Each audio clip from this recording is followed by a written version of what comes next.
So we usually have an episode dropping on a Thursday morning. Yes, cheers to you. Cheers. We had Tom Hawkins on, the big Tomahawk. You can find that on YouTube and Instagram, Spotify, all of that. But He some was big very, news, very good. He like his inside his chat loved it. very good. But some big news tonight was the news that reportedly Brad Sheppard's retired. A mate of yours, you played with him. Yeah. First thoughts on that? Well, I mean, let's get right to it. Like, it's not a well, it is a big story that Brad Sheppard's allegedly retiring. Yep. Um, but I mean, that's not what we're doing here, That's not though. really the story, is it? So it's No. been reported by a Perth sports reporter. He sort of just came out with it. Brad Sheppard is going to be retiring. Let me read you the tweet. Okay. Yeah. So it's from Lockie Reed, who's a Perth sports reporter. Brad Sheppard will announce his retirement next week due to concussion. I'm hearing he's told Eagles bosses of his decision, but he'll tell his teammates on Monday. So Lockie is saying that an announcement will happen next week that's not his own. Now, as a player who has retired from the game in the past, how do you feel about someone else making that announcement for you?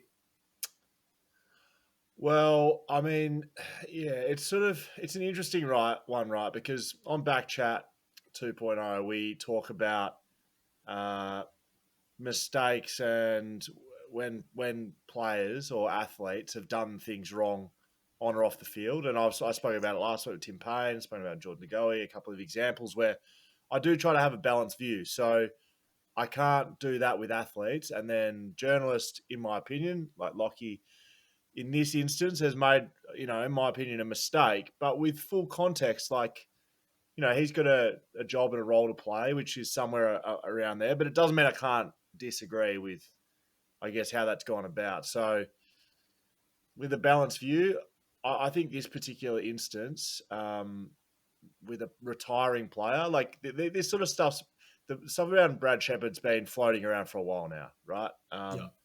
I don't particularly think this is breaking news in terms of uh, Lockie isn't the first person to have this come across the desk.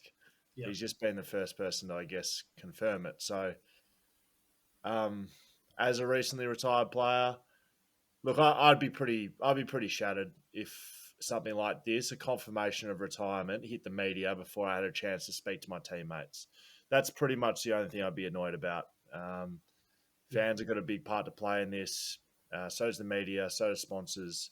So does the admin. So do coaches. But your teammates, pretty much why you're in the gig. And I know for a fact, Brad Sheppard, uh, he loves his teammates. So he would be pretty disappointed that this has got into the media before he's had a chance to speak to his own teammates. I think it'd be different if, from my point of view, if teammates had already known and everyone had sort of been made aware, but it wasn't public yet, and he got a scoop. That's part of his job. But to take that away from a player to be able to tell his mates and teammates, that's probably for me where it gets tricky. Yeah, so it's probably like a bigger conversation. It's actually not about Lockie Reid or the tweet or anything. It's Yeah, it's this relationship between athletes and journalists, which I keep banging on about. And look, I don't have this huge platform where I have a million people following me, but I'm telling you, there's an undercurrent of, and there has been for a while, of athletes losing trust and losing respect for journalists. And again, that's not pinpointing anyone. That's as a whole. yeah, Incidents like this fuel that fire. Like players are humans too. So if you were in a job for same as Brad Sheppard, 14 years, and you were retiring, and that was broken to people that you wanted to tell personally by someone else, doesn't matter. It's not about media. It's just about personal respect, in my opinion. mm, You'd be disappointed too. It's not just footy players. So this whole notion of being first and breaking news and doesn't really matter about the context. It's just like, well, I'm going to get this out there. I don't know how athletes are feeling about that. Not just in Australia, worldwide. I think we're seeing a bit of a change.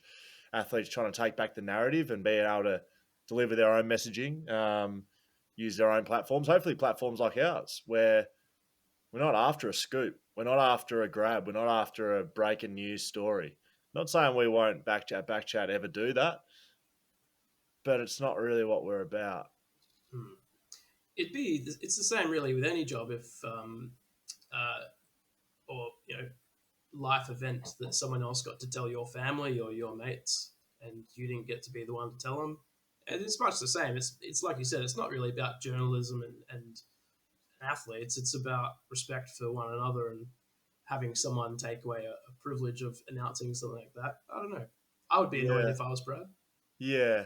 I think we got to just keep off the one incident because we do this with. I certainly have this opinion with players, right? I don't. I try not to speak about the specific incident too much, and we can talk about the broader thing here, which is um, there is a line somewhere, and sometimes it is blurry with what is a news story, what is breaking, what is um, a part of the media's job. Like where is the line? And sometimes it is blurry.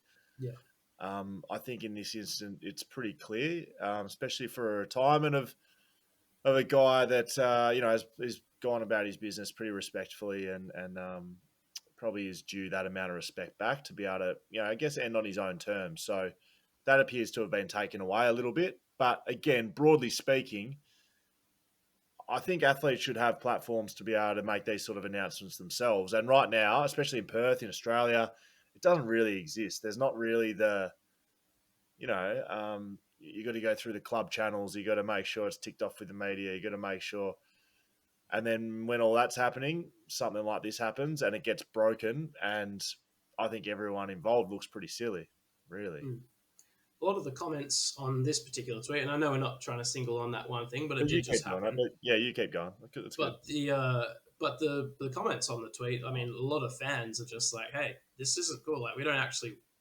People didn't want that. I think the consumers of the journalism or the media are saying, "Hey, I don't want to know that. I mean, it's cool to know, I guess, but I Yeah. think people want the player to be able to have that voice. Yeah, it's an interesting. That's another big, broad issue. Is like, do people agree with what you and I are saying? Like, Maybe do not. people? Hey, Maybe not. Maybe. yeah. Well, it's interesting because Twitter is just a cesspool of negativity, right? It doesn't matter. Lockie stuffed up. I've stuffed. Like, it happens to me all the time. People just pile on, and Hmm. it's not a great space to be in. So I don't particularly want to, rub salt in the wounds there either. But I wonder if that's how people feel a bit about it as well. Like, do they want to see more of a narrative driven by the athlete rather than, hey, this has happened and I'm the first to break it and this is going down. Um, I wonder if that's changing a bit because it certainly has overseas. It certainly has. Yeah. And usually, and especially America, when stuff happens in America, it makes its way across the shore. So Hmm. I wouldn't be surprised if we start seeing the tide turn because there's certainly an undercurrent somewhere of a distrust of media by athletes and talent across the board. Hmm. Well, lots more Tom Hawkins stuff to come out this week, and it'll be interesting as well to see what happens in the next couple of days with Brad Sheppard. Obviously, if there's going to be an announcement next week, if that gets brought forward or what happens, but we will cover it closely on BackChat, uh, Instagram, BackChat_podcast, Are you website. going to do Actually, this? yeah, Go on. website www.backchatpodcast.com.au, and I did the www just for you. Subs- WWW. yeah, and YouTube. Help us get to 1K subs. Yeah. That's all I got to say about the matter. Yeah. Great. We're on the internet. Backchat 2.0, Dan Const, Will Schofield. It's been fun. We should do this more, actually, to be really Yeah, honest. yeah, Like I'm downstairs in my garage, yeah. two kids upstairs still haven't gone to bed, so maybe we could just drag this out for another 40 minutes. It'd be good.